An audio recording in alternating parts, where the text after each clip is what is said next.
the coach came into the dressing room when they had a meeting, when a pep talk had happened. He said, do you want people to be remembered you as a choker? It was not the opponent who were defeating South Africa year on year. It was South Africa defeating in their mindset. It was South Africa Yeah. or South Africa. First win that battle and then come back and win the match. I kept telling my friends that South Africa will choke. South Africa will choke. South Africa will choke. So this will be a very interesting episode, I guess, because we are not just speaking about the cricket. We are speaking much more beyond the cricket. Was it too good or was it too black? What was the main reason like he was dropped from England to... Black players weren't just ignored. They were segregated. Cricket became this tool of cultural superiority and almost like a little empire. The worst part of the South Africa is they just lost the World Cup, T24 World Cup, very closely, run a ball World Cup. Everything is in their head. And Sharon, I'll be very honest. I gave South Africa less than 10% chance of winning. I was not sure South Africa gonna win, but I knew that this is gonna be a close match or it will be a disaster for South Africa. I was expecting the two outcomes. I was not expecting them to win. Once the final ended, Temba Bavuma in an interview to The Guardian said, "I want people to see me not as a black African cricketer, but as someone who made history."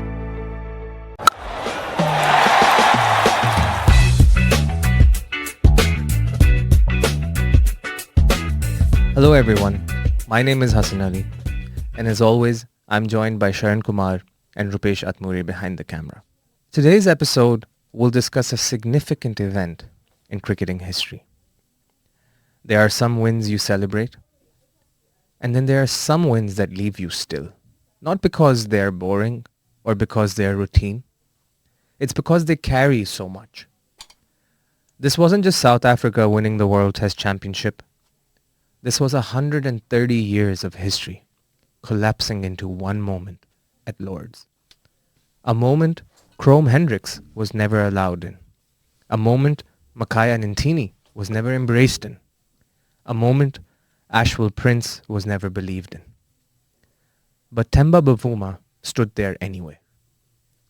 Quiet, composed, carrying a trophy in one hand and thousands of ghosts and choking stories in another. So this episode isn't about who took 5 wickets or who scored 70. This episode is about reclamation, about what it means to finally be seen in your own jersey. This is Cricktake, and today we look at South Africa beyond the scoreboard.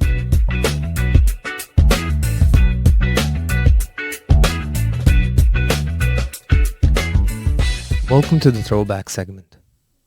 130 years ago, Chrome Hendricks was meant to play at Lord's. In 1890, he was the fastest bowler in South Africa. Coloured, working class, lethal. England invited him to tour, but South Africa said no. They said no because he's too fast, too black, and too dangerous to the illusion of white supremacy. And so, 130 years ago began a tradition that shaped South Africa's cricket for over a century. In the throwback segment, we look back at what Bavuma's triumph really meant. Not in just terms of cricket, but in terms of history, empire, and ghosts. The Chrome Hendricks betrayal, the apartheid segregation of board cricket, and the myth of the Rainbow Nation. As well as the long, lonely road black cricketers have walked to finally get to the Lord's balcony as champions. Sharan, bring us in. Hassan, this will be a very interesting episode, I guess, because we are not just speaking about the cricket.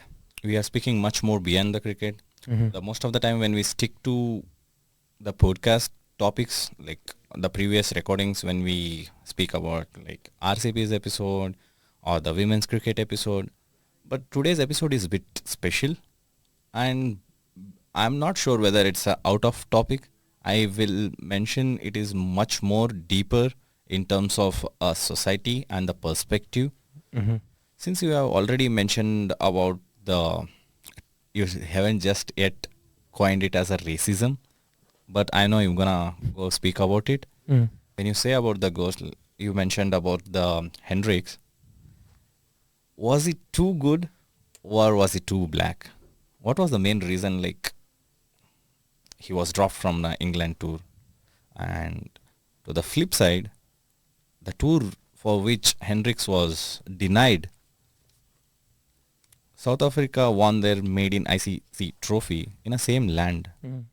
Did cricket complete the cycle in terms of racism? So I'm not sure if we could say cricket, but I definitely think it's applicable for South Africa. Hendricks, yes, was the first. But even after him, what followed was a century-long system of exclusion, right? Even when we look at the apartheid in more recent history in the 90s and whatnot, black players weren't just ignored. They were segregated. And cricket became this tool of cultural superiority and almost like a literal empire. You remember the movie Lagan? Yeah. Very similar to that, right? Where the underprivileged aren't allowed access to the sport, whereas the privileged do play the sport. Yeah, I remember like what exactly the reference you are bringing. The Kachara, the leg spinner guy, Yeah, like how they treated him for getting into. That was a fictional movie. Still, they showed a society angle towards. It was not exactly a color-based racism, but it was a type of racism. I think it was a movie based on imperialism, Yep. right? Like how the colonial empires used to work. And I was reading this article written by Murray and Perry, I think in 1994, if I'm not mistaken. And they said that the emergence of a non-white cricketing tradition must be stifled at all times. That was the sort of perspective and thought process that the colonialists brought at the time. The idea, if I could put it in simple words, was you could love cricket, Yeah. but it's not necessary that it will be allowed to love you back. Why? Because the people in power did not want cricket to be an inclusive sport. So they are basically segregating set of people to be played a cricket as a sport, and set of people with a set of color should just be an audience or a fans to watch that game of cricket. Sort of, right? And because of this exclusion and because of South Africa's diverse ethnic makeup, most people in South Africa historically have backed India, Pakistan, and the West Indies because those teams reflected them and their identity, especially if they were individuals or families that had immigrated to South Africa. And once again, as one of the best writers on South African cricket, Firdaus Munda, said, that black fans saw themselves in the West Indies, not in the Proteas. And I think it would be fair enough to say that that legacy lasted well into the early 2000s. Even when transformation policies were in place, there was stigma. How do you uproot a system, a set of traditions, as wrong as they are, that have been in place for 130 years? And that is the sort of context that surrounds South African cricket at most times. And then you add to that that they kept choking and choking and choking. Unchoking. And I think that habit of choking is a reflection of South African cricket. If you have so many issues going on in the background, merit doesn't exist, selections are made on color and whatnot, I don't think it would even be sane to expect a team with that sort of system to succeed. And once they brought in those policies and those minimum player quota systems that you must have 7 players of color, 6 players of color, etc., I think it was poetic justice of sorts. But even then, I'm sure, given the statements that a lot of the black players have made over the years, the players must have felt like they were on trial every single time. How can you perform freely in those circumstances? A great example, a more recent example of an individual who was performing exceedingly well is Ashwell Prince. And we'll talk about him later because he was the batting coach for the South African team For when that they, particular cycle. yeah. So Ashwell Prince, 11 test centuries, better average than Jonty Rhodes, better average than Hansi Cronje, but he still carried that tag that he was a quota player. And when you place a tag on that player, you stop assessing him from his abilities. You start assessing him from, oh, he's representing a broken part of our system, right? He's a symbol. And what do we know about symbols? That symbols are fragile. And you are a symbol. And on top of that, you're being told every day that you're temporary. You could be taken out the moment we feel like there's a better quota selection available. So even if Rabada is performing on his top class performances match after match, Rabada is considered as the captain of the bowling lineup. Still people gonna comment him that he's from the quota background, or is it like they're gonna accept the fact that he's way better than the rest of the bowling lineup? Sharon, I'm not sure Kagiso Rabada would have faced the same criticism that some of his predecessors have faced, most recently Makaya Nintini. The reason for that is that South African cricket now has a very clear rule. You must field 6 players of color in your starting 11, out of which 3 must be black African. Out of 6, 3 must be black Africans. Yes. Okay. And then the rest of the 5 are white. So it's more of a recipe rather than a team composition. I'm sorry if that offends someone, but it just seems a bit, I don't know. Is this, do you think this is a professional way to make a team? Looking back to the colonialism or the imperialism what the South Africa has went through, then there should be a counter force which has to be drawn so that there should be a balance to be brought. That was the whole... I like that perspective. You're saying this is a form of poetic justice. It's a form of correction. Yeah. That should have occurred a long time ago. Yeah, because we are looking cricket from the perspective of other part of the world. Just look it in shoes of Rabada or the Makai Antony. You might have a better picture like why this whole reservation has come up. It's not just about the cricket. It's about the education. It's about the jobs. Like back in India, we have the reservation. There is a proper Reservations, justification. OBCs, Yeah. There is a proper justification why it is. though Some set of people may oppose it. I am neutral whether to have it or not. That will be a different conversation because my only argument for the reservation back in India would be make it based on the economical status rather than background. So same has to go to the cricket as well. If it has to be quota on the color and the ability, then there has to meet at some midway. Sharon, the reason I asked you this question is that what this creates is that it creates parallel paths to the South African team. Why? Because it's quite obvious then that the black individuals are competing against other black individuals. Yeah. The Tabrez Shamsis, the Keshav Maharaj are competing against The 3 slots. the 3 slots of color. And then the rest of the slots for the 5 are for the white players. And that is where all your Markrams, the Cox and all of them fit in. You asked about the quota system, and which is why we're discussing this. But Rabada hasn't faced the quota label insult as much. As much as the cricket I understand, or being active on a Twitter on a other South African business, I even met a guy I was mentioning when I was doing my internship. I had a guy from South Africa. I'm not sure whether he was a black South African, but the perspective which he gave, though he doesn't like the system of the whole reservation setup, but he was pretty happy with the current updates which they have done. So what I understood from his body language is that until and unless you have a results to show, it's basically the one who won the battle end up writing the history. So until and unless you have something solid with you, a result to show, these whole things disappear. Just imagine if South Africa went on to lose. There will be a lot of questions asking like why this reservation comes up. Yeah, but I absolutely understand your point, Sharon. But my counter argument to that is that When individuals like Angele Falakwayo, Lungi Ngiri, Temba Bavuma, Sisanda Magala, these guys have been in and out of the team. Maybe Bavuma not so much, but the others have been in and out of the team. They're constantly criticized for their inconsistency. And when they're constantly criticized for their inconsistency, the easiest justification that you see on media is, well, oh, they're a quota pick.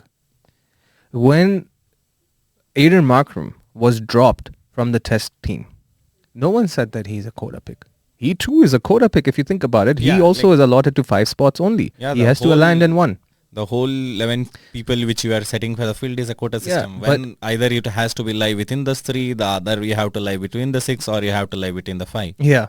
And so when Aiden Markram gets dropped, right, everyone's talking about maybe he's a white ball player, his footwork isn't too sound, he struggles outside the off stump, but no one's calling him a quota.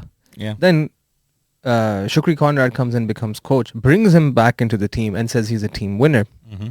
And obviously in the He ended very up being the first, same. and in the very first series which South Africa played against West Indies and under Conrad Shukri's coaching and Buma's captaincy, he was man of the match in the very first test because he scored 100. And then of course we can't ignore the knock he played in the World Test Championship final. That was starting with a 0 on his first innings. 0 in the first innings. But my point of bringing all of this is that when, of course, Falakwayo, Lungi Ngiri have also made comebacks into the team. But the narrative around them hasn't been the same as it was for someone like Markram. So my point being is that I appreciate, for example, your colleagues saying at your internship that they like the system. But He just acknowledged he saw Rabada as a South African player rather than Rabada as a quota pick. That is exactly how it should be. But how do we ignore the underlying context of these selections? Every single time a starting 11 for South Africa steps out, it's a melting pot of ethnicities, diversities, and races. And this is the system they have in order to incorporate all of them. One thing we must say to our listeners is that this is the best position South Africa has been in their history, which is a very, very important acknowledgement to make. True. Right? We're not only here to sit and criticize, but what we're trying to do is give people a little bit of context of what goes on behind the scenes. This is such a turbulent and bumpy setup that when we discuss this, I'm starting to rate South Africa's World Test Championship triumph as something extraordinary. Yeah. I already thought very highly of it. But now when we're having this conversation and we're trying to break down everything that happens behind the scenes, this achievement is no mean feat. It's huge. Yeah. And the whole setup which you were speaking about is not just stick to the cricket. It is into their bureaucracy. It is into their government setup. Into their rugby. It goes into the deep roots. So what South African cricket achieved with this setup will be a roadmap for the other sports as well as the bureaucracy. So like we have a tested results with us.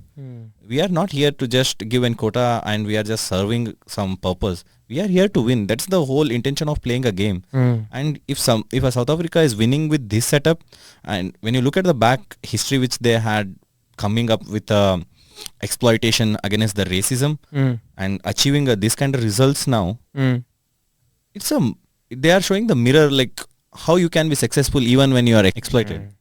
So how do you win with your backs against the wall? Yeah. I think we have painted a pretty clear image of the sort of context that has established itself in the lead up to the World Test Championship final that we had in June of 2025.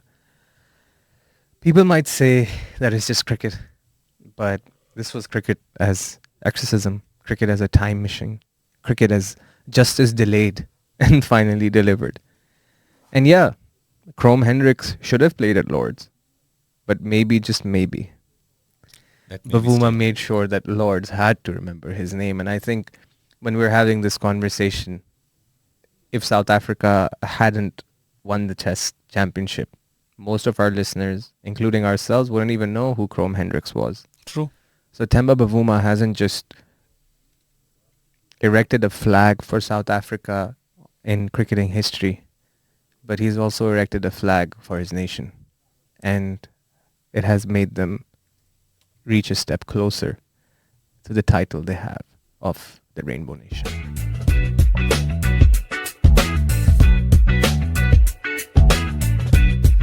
Let's shift now.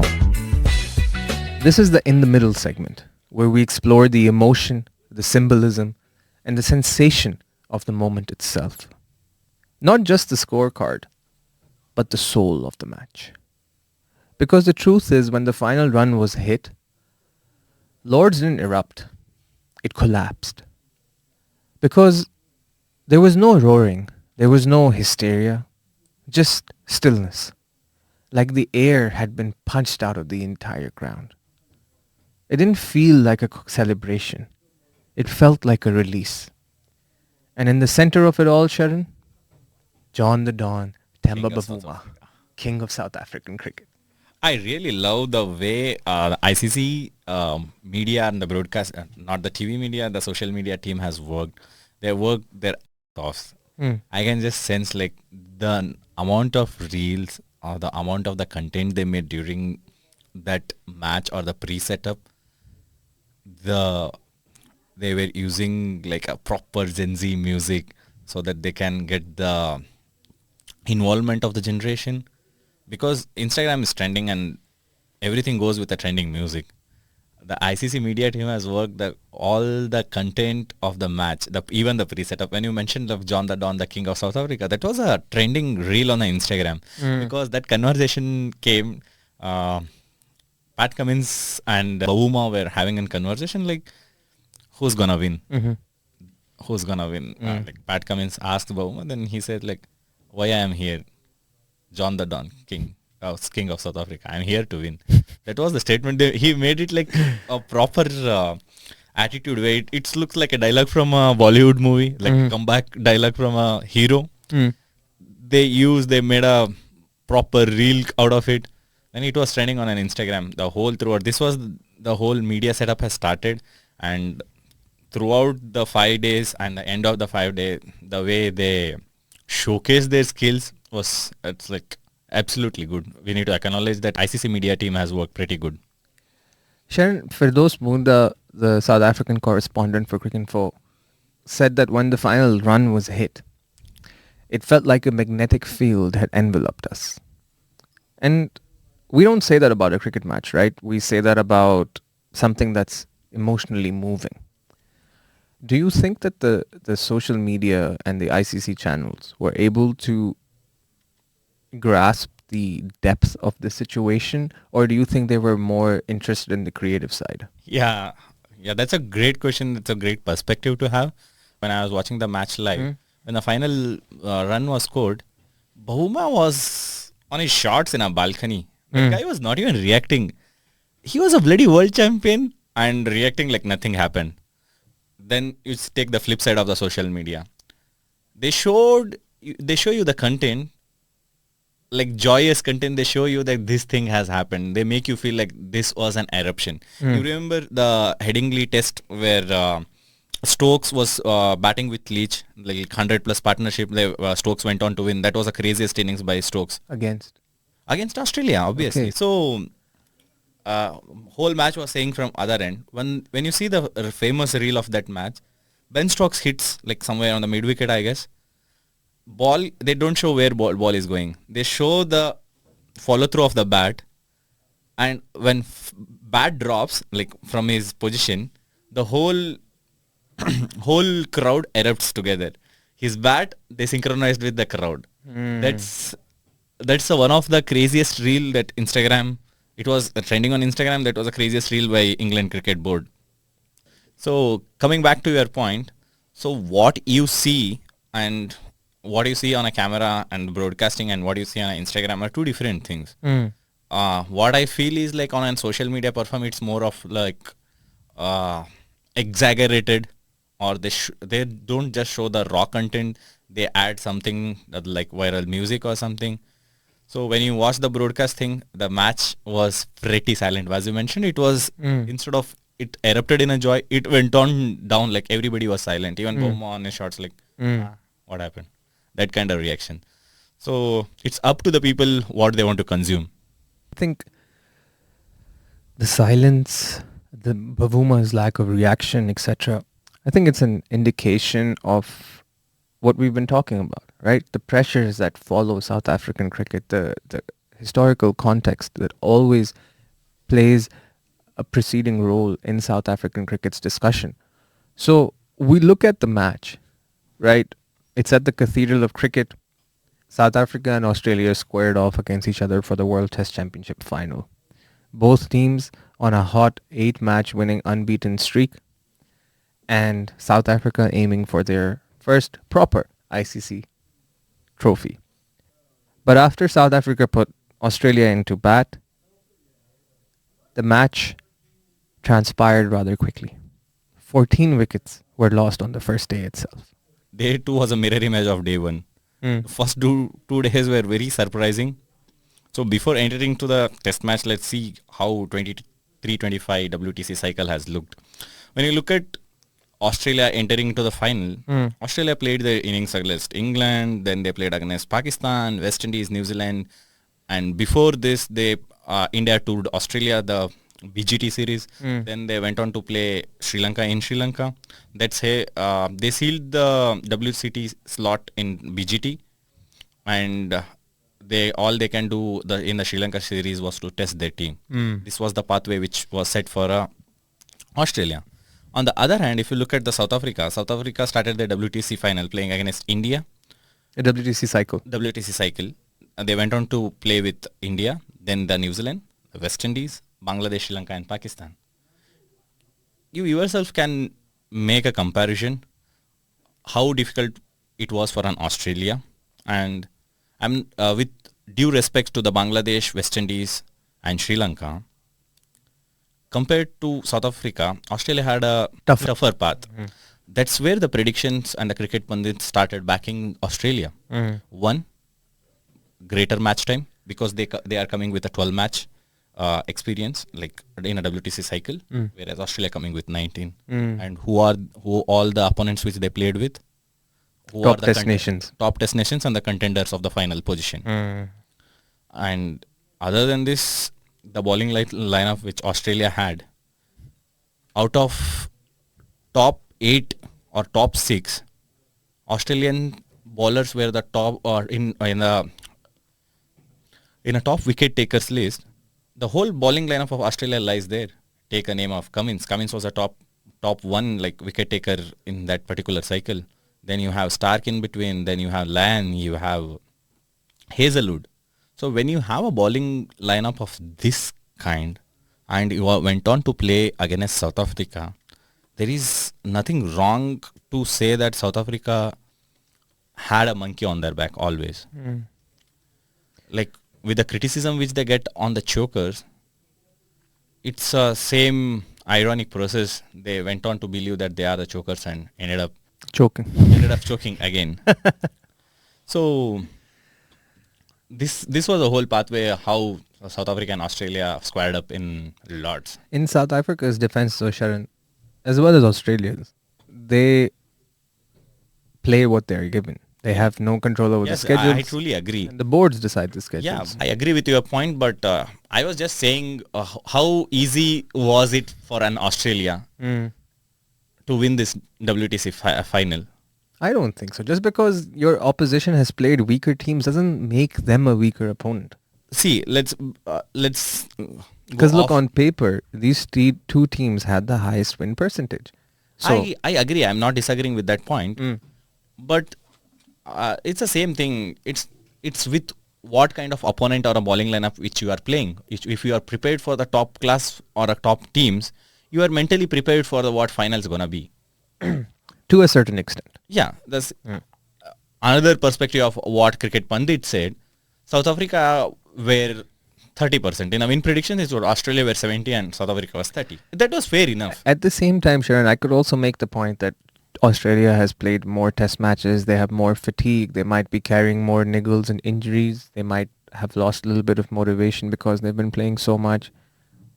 They have won the ICC test match. They have won ICC trophies. I'm assuming. But what I'm saying is realistic, that yeah. But do you look at the Australians? Like, do you ever feel they are tired of anything? They are never tired of winning. They're too good. Let's move Hands on. down. So let me put it in this way. You were expecting South Africa to win the WTC final. No, I was am not expecting that at all. I am not. No. I thought it would be a Though, cakewalk for like, Australia. after India, I'm a great supporter of South Africa. But when it comes to Australia, I know, like, You're too good. they are too good. But then South Africa bowled out Australia for 212 in the first innings. Oh, that was a crazy decision. When you look at the history of the Lords, like 147 matches has been played. Most of the people there, like captains, when they win a toss, they went on to bat first. And the results turned out to be 53 wins when you bat first. And when you ball first, the stat says it's 43 wins. So whenever you win a toss, you basically go for the stats. What about draws? There are a lot of draws. Like out of 147, if you take out these 96, the rest all are draw. I'm not here to do the calculation. So the another best part is the history of the Lords. The recent years, the results are contradictory. Previously, when you win the toss, take batting, then win the match. Now, from last 2 years, because I was going through one of the article where the article just summarized the county cricket. What is the trend in county cricket? It was pre-analysis before WTC. Like if you win a toss, what a captain has to choose. The whole article was about that. So they were mentioning the recent trend of the county. Whoever wins the toss, they went on to choose. Because the fourth day on Lords, batting on a fourth day was turning to be a bit easier when you compare to the first 2 days.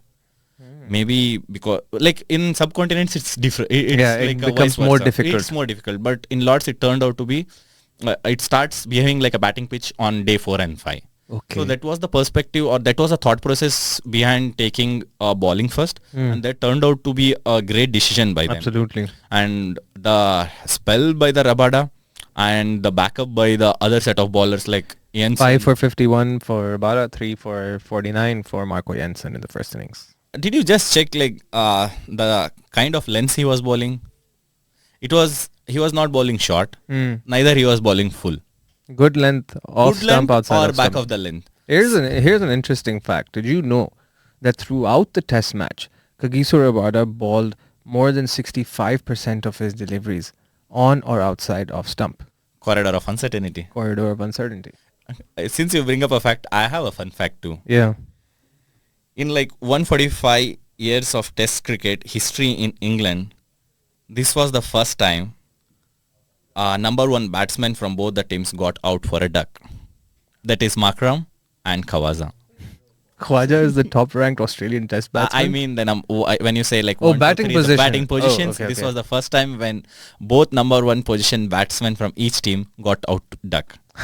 Who were the culprits? Markram and Khawaja. Khawaja. Markram bowled by Stark and Khwaja bowled by Rabada. So Australia scored 212 and they're skittled out on the first day itself. South Africa come into bat and in the first over, Aiden Markram is clean bowled by Mitchell Stark. So the start which South Africa has got on day one was pretty unexpected because the whole flow was going towards them. They bundled out Australia in a high pressure match for 2-2. 2-2 is a bad score when compared to the Australia. Yeah. And when you come out to bat, you had a good session to block for the day one. And Last session, right? last session, for unluckily they lost Markram and they went on to lose another 3 in a same session. So 138 all out as a response to 2-12 is even worse. They were 30 for 4, yeah. Yeah, When they lost 46 their for fourth 4 when wicket. they closed the day one. There you go. So when they got all out on the next day, they lost another 6 wickets in their next upcoming sessions. Cheaply. Yeah, cheaply. For They less than were 100 runs. Yeah, they were trailing by 80 odd runs. Yeah, they were scheduled out for 138 with Patrick Cummins, the captain, Superman, taking 6 for 28. And since we have mentioned about lengths of the Rabada, you have to check with Cummins as well. Cummins was bowling. The most of the bowling, his length are full or a good length. Okay. And he was attacking a middle stump and the Off. stump. So he was more direct with his line length, whereas Rabada was a little bit more outside the off stump. First he attacked for an outside edge. Then he started trying for a LPW. So he was started trying to get the ball in and attack the stems. This was how Pat Cummins was successful to get a 6 wickets. Like, if you look at the two successful bowlers, they have a different game strategy. I think it depends on the batsman to batsman and the coast to coast. It goes through the process. Yeah, and the matchups and Yeah. the strengths and weaknesses of individual players plays too much into the sort of strategy you adopt. And then after being skittled out for 138, Australia come out to bat on day 2 itself. Oh, this was another crazy day of cricket. Yeah. They come out. So as I said, Australia begin their second innings. So we've already had 3 innings and it's only the second day. When I was watching that innings, I just in 2024 October, I watched India New Zealand tour of India, the Bangalore Test, where India went on to got all out by 46 runs. This was the same. It was like copy paste innings. 76 for 6. There was no way that Australia went on to score 200 odd runs in that innings. I was not expecting, but there was a child inside me who saw the mighty Australia. I was like, this is not the Australia I know. They're gonna come back. And we saw that, right? Then once Pat Cummins got out, Alex Carey, Nathan Lyon, Mitchell Starc, Josh Hazelwood, your tail combines to put on 140 runs. I think you should be better answering that. I am not aware of those things. Being an Indian cricket fan, I never saw. I don't know. I don't have a leverage or the padding for me to celebrate that kind of tail-ender scoring for me. Ashwin was the only guy. I can't call him a tail-ender. He is a proper all-rounder for my country. My whole tail ends up in 40-45 balls. Other than Nathan Lyon and Josh Hazelwood, Mitchell Starc and Pat Cummins can bat. They are bowling all-rounders. They're superb bowlers, but they can bat as well. And Nathan Lyon and Josh Hazelwood, I mean, it's ridiculous that Nathan Lyon didn't put up as much of a fight, but Josh Hazelwood, 17 of 53, spends 100 minutes at the crease and puts on a crazy partnership with Alex Carey. What else can you ask for? That's the definition of your tail wagging, and obviously credit to Alex Carey, who in the last couple of years, time and time again, has shown how to bat with the tail. As you mentioned, its credits were due. Alex Carey has been fantastic in year on year, like throughout the whole cycle. Whenever Australia is in a bad situation, he comes out to bat with a tail. And most of the times when experienced top order batsman comes to bat with a tail ender, he will be in a dilemma whether to go attack and score some quick runs or whether to hold the wicket and let's kill the time, see what happens. That's the dilemma. That's the best part of test cricket. You don't know what to do because you have 3 results to go. So the way Carey and Starc bat on that day, they set up a proper great innings, and unexpected part was Hazelwood joined the trend. When Carey got out, Starc and Hazelwood stood for the last wicket. And because of these 140 runs that were put in for the last 3 and 4 wickets, South Africa were given a target of 282. And Sharon, I'll be very honest, I gave South Africa less than 10% chance of winning. I was not sure South Africa gonna win, but I knew that this is gonna be a close match or it will be a disaster for South Africa. I was expecting the 2 outcomes. I was not expecting them to win. And we must not also forget that once again, after Australia's second innings, the pick of the bowlers was Kagiso Rabada, 4 for 59. And Jensen has contributed pretty well in that match because he was very good. Well, Jensen only took 1 wicket in the second innings, but in this innings it was Lungi Nagiri who took 3 for 38, and we must pay attention to Lungi Nagiri's improvement in the last 12 months. He has come leaps and bounds and has become a proper red ball cricketer. Did you recollect the LBW, the way he set up Steven Smith? Remind our viewers. So he was basically setting Smith for an outswinger. Then one ball comes directly in. And when you are foxing a cricketer like Steven Smith, it takes guts and it takes a talent. Yeah. And it takes a bit of luck as well on a given day. So Sharon, once Rabada and Nagiri put on a show, and then obviously Cummins, Starc, Lyon, Hazelwood put on a rescue act, South Africa are given 282 runs to win, and just like the first innings, they lose an early wicket at the beginning of the second over. Ryan Rickleton falls to Mitchell Starc, caught behind to Alex Carey. But the previous previous duck holder, Duck holder. Aiden Markram, stands strong at the crease and starts forming a formidable partnership with Leon Mulder of 61 runs that steadies the ship. And yeah, talk us through that. So South Africa was in such kind of situations previously, especially in this WTC cycle. They were playing against Pakistan. December 24th, they were playing against Pakistan. There was a situation they were chasing sub 150 score, and they lost 3 wickets under 20 runs. The worst part of the South Africa is they just lost the World Cup, T24 World Cup, very closely, run a ball World Cup. Everything is in their head. As we mentioned in our one of the conversations we were having about the Babar Azam, though you have a talent, and the KL Rahul, these are the same kind of players. Though you have a plenty of talent, when it comes to the mindset, it's something which pull them back from the execution of their talent. Same thing with the South Africa. With the title of chokers, it's just gets into their head and they end up losing the crunch positions of the match, and which results in losing the match.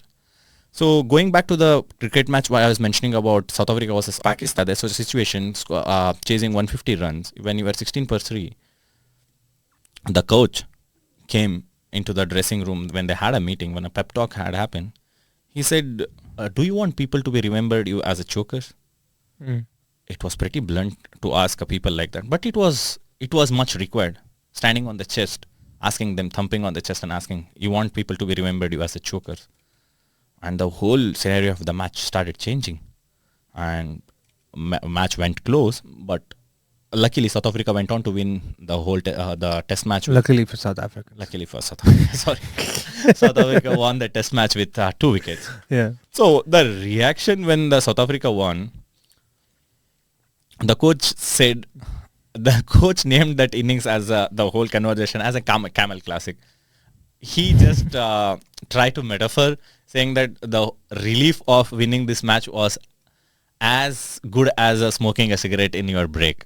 As soon as he won, it was like a camel classic. Camel classic refers to the cigarette. And I think you bringing that up probably embodies the moment or the sorts of moments that created or started creating that belief in them that we can get past the choker stack. Yes. And I also remember that when I was watching that test match you're referring to, I kept telling my friends that South Africa will choke. South Africa will choke. South Africa will choke.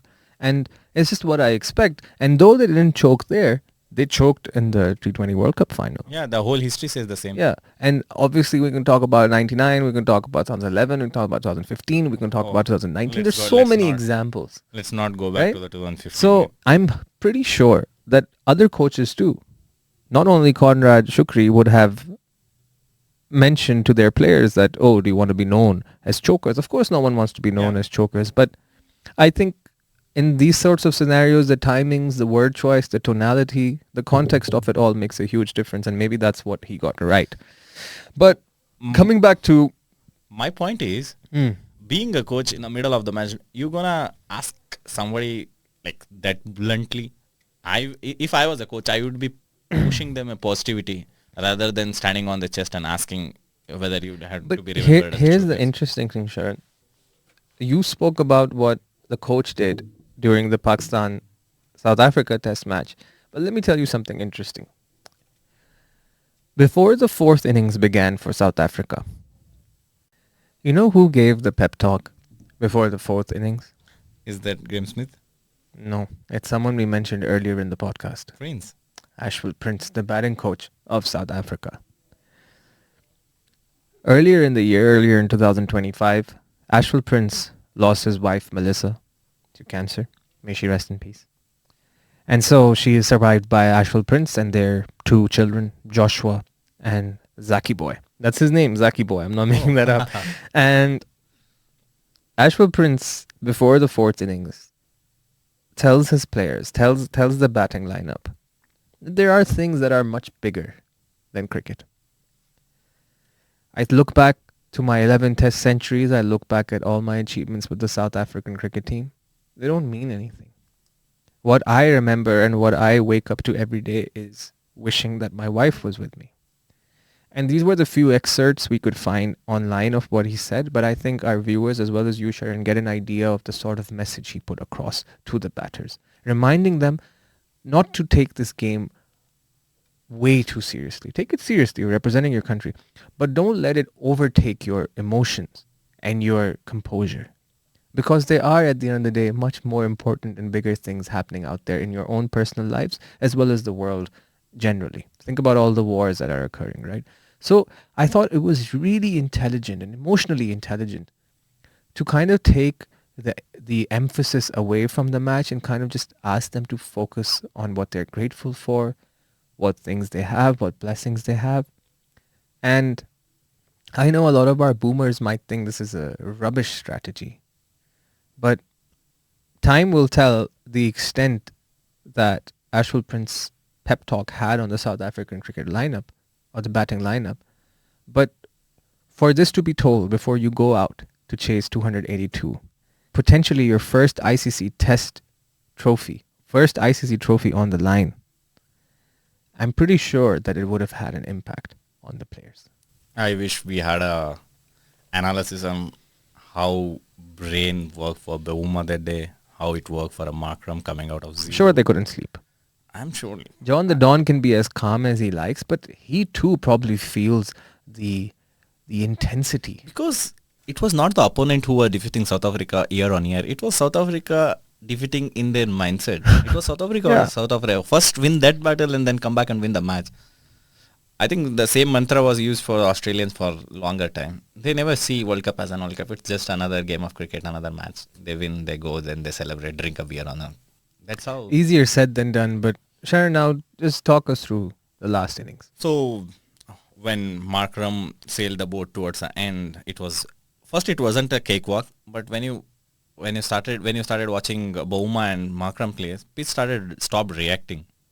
But still there was something 150 run partnership between them. Yes, but there was something in my mind like Australia never gonna lose a match of this sort. Like then not this easy at least. They're gonna put up some show. But there was no show. The way Markram and Bavuma batted that day, it was a great example. So what I understand is that when you are chasing a big total, break the innings into a smaller segments, try to win those moments, then try to win the sessions and the matches. That's exactly South Africa was doing. If you just negate the first session, then things gets better. When a ball stops moving, you have a better opportunity to score runs. That was the Markram's classic. He was defending and defending and defending. Then when a ball gets softer and it stops moving, then he comes into the picture and scores. And another best part of him is his captain standing at the other end, motivating him. We should not forget the Bauma's grittiness. He had a thigh, I think he had a niggle on his thigh or something. He's had that for a long time. He was unable to walk, but he stood like, he played a great innings. That's a gritty innings. Like when you... Sharon, you know the same injury was criticized in the 2015 World Cup when he played with that injury? So 9 years later, he's vindicated. So this WTC cycle was a cycle for most of the things. Yeah, and I'm sure many of us watched South Africa chase that target down. Yes, I think individuals like you and myself, we kept thinking, oh, they're going to choke. They're eventually going to choke. Oh, Australia are going to take over. They're too good. And I remember there was an appeal against Kyle Varan. And there were still like 40, 50 odd runs to get. And I remember Australia decided to review it. Yeah. And when that review was in the process, I think a lot of us were thinking, oh, is this the moment? Is this the moment where the choke begins? Is this that Something moment of happened. horrible luck that South Africa always gets? Yes. But luckily, the curse held its breath and the dam didn't break, right? And that LBW moment, it felt like the moment the entire legacy of South African cricket was resting on, right? You're so close. You're in touching distance of yet another ICC trophy. True. Right? And they haven't been able to get their hands on any ICC trophy, not because of a lack of skills, but as you mentioned, because of all those ghosts and demons that they have in their mind. But Mr. Bavuma, along with Markram, they didn't flinch. They didn't choke. And Yes, Markham fell with less than 10 runs Yeah, yeah, required, yeah. but he finished it, man. Yeah, he finished it. He grabbed the bull by its horns and said, I'm going to make sure that I get the team over the line. And once again, credit to Shukri Conrad, right? Comes in and says, this guy is my match winner. I'm going to bring him into my team. 2 years ago, comes in, scores a century in the first test match against West Indies, South Africa, win that test series. And at the end of the cycle, Adrian Markham scores yet another 100 and wins you the bloody ICC test mace. Like a cakewalk. Like a cakewalk. And yes, there were moments of uncertainty in South Africa's innings, but it'll be extremely harsh to say that they struggled. They didn't. They didn't. They didn't. They did an extremely professional job of getting over the line, and winning a test match by 5 wickets is a pretty comfortable victory. Trailing by 80 odd runs in a first Trailing by 80 odd runs in the first Playing innings. against mighty Australia. I would love to look at the facts. Maybe we can share on our social media later somewhere, but I would love to see whether any test team in recent times has won a test match after being bowled out for less than 150 in England. Mhm. I know it can happen in other parts of the world where the pitches just turn yes. more and more, but Understood. here, that would be a really interesting fact. But Sharon, this match, as I mentioned in the beginning, you were like, when it ended, there was this silence and, almost a sort of catharsis, as we mentioned. But remember in the beginning of the episode, I mentioned that a lot of fans of color supported India, Pakistan, West Indies because they felt they weren't seen by the Proteas. So Sharon, on June 13, 2025, I think, the fans of color of South African cricket probably felt seen. They weren't outsiders anymore. They were inside the story, and they had people just like themselves winning an ICC championship for South Africa. And, before we move on to our next segment, Sharon, I just want to share something that will summarize the extent of achievement that South Africa has pulled off. Yep. I was reading in an article that was published by a publication that was issued by the University of Stellenbosch in 2021 in South Africa. And what they did was they borrowed excerpts from different interviews over the years that South African players had given them. Makaya Nintini spoke about when he got into the South African team. There was no quota then. So he used to run from the hotel to the stadium so that he wouldn't have to interact with his non-colored teammates. He said they would make plans in front of you, they would make jokes about you, they would exclude you. Salute to Makaya Nintini for never taking any names, but we know the players he started his career with. It says a lot about the system that South African cricket had. Or, we spoke about Ashwell Prince. He said in an interview that there had never been any unity in the decade I played for South Africa. For these guys to overcome these challenges and then to win the ICC Test Championship against the mighty Australians with Bamuma leading from the front, bro, that's generational. Yeah. He is lifting a generational curse. This 5-foot-something short guy packs a Hard punch message. that is going to be felt by generations. That's how after winning, when they landed back to South Africa, they welcomed in a very craziest way. Their celebrations, Bokone Bavuma. yeah. That was our... And they even composed Lion. the Chow Bello version for the South Africa edition. That was the celebration. Can you sing which it the for Rainbow us? Nation was saying, no, I can't. I don't know about it at all. Can you please sing it for us? Sorry. Maybe next time. But, on a more serious note, once the final ended, Temba Bavuma in an interview to The Guardian said, I want people to see me not as a black African cricketer, but as someone who made history. And I think the South African nation, they didn't feel the euphoria. They didn't feel the depth of what they had achieved because it was a cleansing. Because when trauma, troubles, scars, when you release them, you don't scream, right? You just inhale. You and inhale exhale. and exhale. And this was the exhale part that we saw unfold at Lords from June 11th to 15th. You put up very brilliantly. Thank you, sir. On to our next segment. What's next?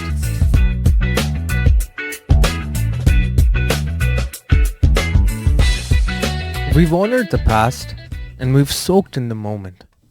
Now it's time for What's Next, our segment where we ask, what does this win for South Africa actually change? Because if all we do is romanticize it and talk about how magnificent it is, then it just becomes another feel-good miracle, right? Not a blueprint or a foundation for the future. Firdaus Munda also spoke about this in her article for ESPN Cricinfo. She said, if this is treated like a miracle and not a blueprint, we have learned nothing. Yep. So Sharon, here's the question. What must South African cricket do now? And why don't you start us off with the point you were discussing in our middle segment about scheduling and about the lack of test matches South Africa has played against quality opposition. So the point about the scheduling is that when you look at the last match, the WTC cycle final they played was 13th of June 2025. They're gonna play their next test match in October. Home test match. Home test match in October 2026. 26. Just count the number of months they have a gap. Ridiculous. If this is how you people are scheduling and you are giving in-hand match experience of 12 to 13 matches a cycle, that doesn't justify a championship. There has to, like, if you are promoting test cricket is not just for a big three. It has to culminate with the other set of teams as well. It's not just about Australia, India and England. And that's the question that arises, right? South African cricket has just won a trophy in its most traditional format. We have to remind ourselves that South African cricket has had a history of their players prioritizing white ball cricket over red ball cricket, as well as their more specialized red ball cricketers opting for call pack deals in the UK, where they become a homegrown player for a county team in the UK and work or play for a monthly paycheck. And that is something a lot of South Africans, I think the most recent example would be Kyle Abbott, the right-hand medium pacer for South Africa. Yeah, relatively tall. And so you have that threat, which you hope can be mitigated by the ICC Test Championship victory. But then how do you build a legacy and a pipeline of red ball players when, like you mentioned, ICC is running its 3-team cartel, where they just play against each other most of the time. The most high-profile series are against each other. You spoke about the sort of series Australia played in the lead up to the final in their entire cycle. And so India, Australia, and England dominate the test calendar, especially. Smaller nations, even champions like South Africa, play a total of 5 test matches in 2025. And then they play their next test home match in October of 2026. So does this WTC final victory for South Africa change anything? Do you think it will make a difference? Yeah, it will make a difference. One, South Africa didn't just win WTC final. They won the demons in their head. That's the first thing. They won the fight back mentality against the choker title too. So you're saying that regardless of whether they play test matches regularly or not, they have proven to themselves that they can do it. Good point. That was the question to be addressed first. And they will set up an example moving forward, as you mentioned, the blueprint. The upcoming generation of South Africa team, now current under 19s, and they have a very good talented circuit upcoming. Bravies, Stubbs, Christian Stubbs. You go on, there are a talented set of players. When you rub a shoulder with a seniors players like Bauma, Markrams, and when you have a successful history with you, that gonna set a standard for them to follow up.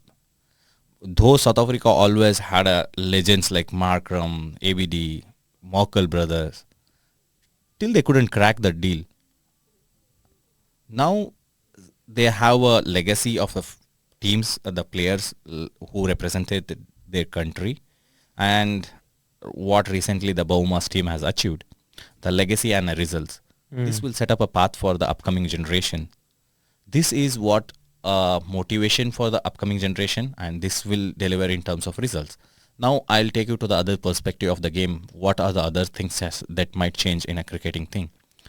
When you make a board depends on like how much money you can get in.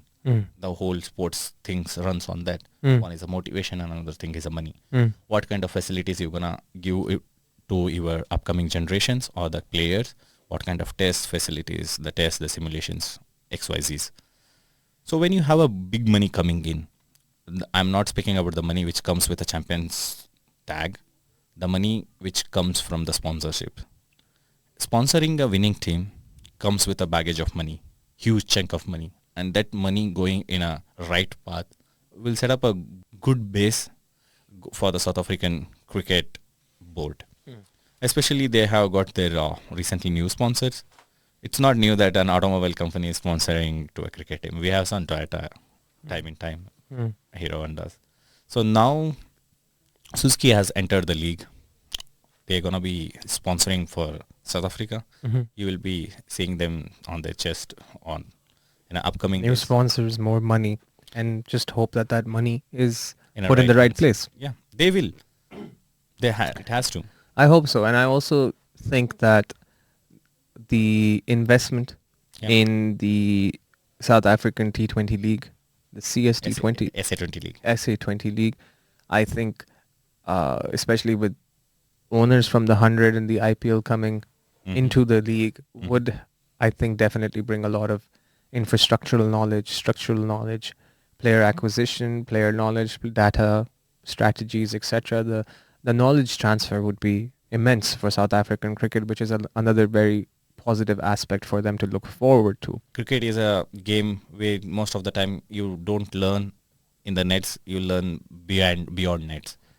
Like when you are sitting and playing and analyzing things with a world class cricket analytics, and when you have a coaches like the coaches who have been assigned as a coaches, like Maila Jayawardene is a director of cricket for MI all the leagues.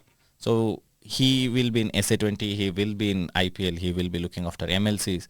So when he see like world class pitches and different kind of setups, he has a better understanding than whatever a South African guy could do. The South African coach can just explain what South African pitches look like.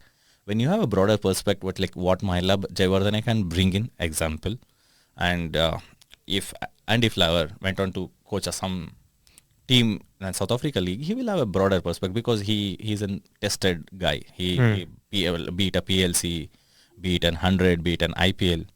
So this will give you a great opportunity for the next generation of South African players, learning from the best and exposure to the best So then facilities. If we make all these investments and make the right decisions for South African cricket to advance, what do we see as Bavuma's role in the short term? Because yes, he is towards the tail end of his career. South Africa will replace him eventually once he retires. He already has a lot of fitness issues. But since he has become a historical icon for South African cricket and South African history, what role does he take on from here on in? Answering to the first part of your question, South Africa will go to the split captaincy thumb rule. You think? Like they will go Markram for the shorter format of the cricket, and Markram will continue to, I think he will be playing this cycle as well. Moving forward, they will follow the same setup, or they can split captaincy even for the ODI white ball as well. Currently, they are doing with a red ball and white ball. Moving forward, they're going to split it into 20, 20, 50 and 100 format. And I believe in split captaincy in a given setup of South Africa. There are set of players like Bauma, very good with a defensive technique and very gritty patience they have. Then test crickets not just ask for the talent, it asks a grit. And he should be continuing as a captain for that a longer format of the game. And answering to the second part of your question, like what Role does he play? play, Mm. he will be in a part of South African cricket right after his career as well. Might be as a mentor or the scouting team, because he has a good experience in terms of the South African thing. He's though he is unsuccessful in a SA League or another format of a cricket, but he's untouchable in the Test League. He has his own talent, and South Africa Cricket Board using him as a mentor or a batting consultant will be a great thing, because he got an experience of playing in all the part of the world, like the But red ball cricket. there are many players who have, but Sharon, I think where Bavuma's strength lies is that with time, I think South African cricket should try and transition him into a player/mentor role. The reason for that is his fitness concerns, second, his age, and thirdly, I agree with you, it's really important to keep him around the South African cricketing structure, especially the red ball structure, because you will constantly have an individual who has done something for South African cricket that no one else has done. True. So having that mindset constantly vibrating through your cricketing circles in the country has to have amazing benefits. And I think if South African cricket with time decides to exclude Bavuma and his team's achievements or try to belittle everything that they have achieved because of the whole politics that dominates South African cricket, I won't be surprised if we see South African take 5 steps back. They have made a huge achievement, but it's imperative for them to keep moving forward, which brings me to my last question. Now that South Africa have won an ICC championship, they did not choke. Are we convinced that they have gotten rid of their chokers tag and their chokers mindset and mentality?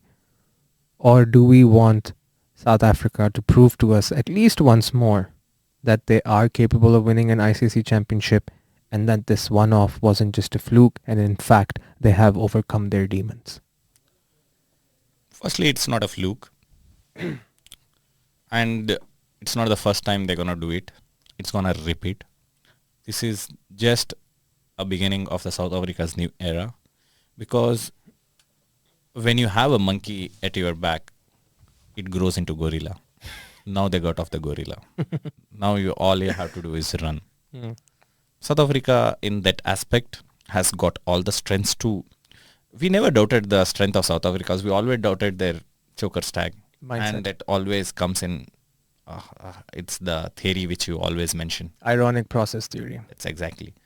So since they have cleared the clutter of their mind with the choker tag, they got their gorilla back from the back with a clear vision of going into the next cycle and upcoming T20 World Cup. This is just around like 2026, and then you have a World Cup coming up for the 50-50. They have to set the mini milestones time in time. They have to believe in their players, and Shukri Conrad is doing a great job. When you look at his associates, like the bowling coach, batting coach, the fielding coach, they are pretty much a local made. When you have a local domestic circuit, they know what players' capability is, because they had come up a same journey. Though they are not as successful as a Smiths or De Villiers or Callis. They saw cricket more than any others, because AB de Villiers retired from cricket and he's out of cricket. He barely plays cricket. But these are the players with the who most exposure. They started with a domestic, went on to play cricket, had a rough patch, then got exited. But still they stick to the game. When you are sticking in a game, you are here for your passion. Though it is making your money bread and butter for you, but you are still chosen as thing which you loved. You are contributing towards cricket. So these people will have a greater exposure of the domestic circuit, and when you are playing in SA20 leagues and all, as I mentioned earlier, you will have a world-class exposure as well. So with the upcoming World Cups and this kind of setup, and the legacy which they have, and the WTC final championship motivation which they have. These four has to accumulate together. Moving forward, they will have a great results. That's my part of belief, uh, because the gorilla is off the back. I think South Africa need to show me at least once more that they won't choke, and then I will say they're not chokers anymore. On that note, Sharon, thank you for this fascinating discussion on South African cricket and their triumph of the World Test Championship. My name is Hassan Ali. I was joined by Sharon Kumar, and behind the camera, like always, Rupesh Atmuri. This was Cricktake. We'll speak to you some other time, some other day. Take care.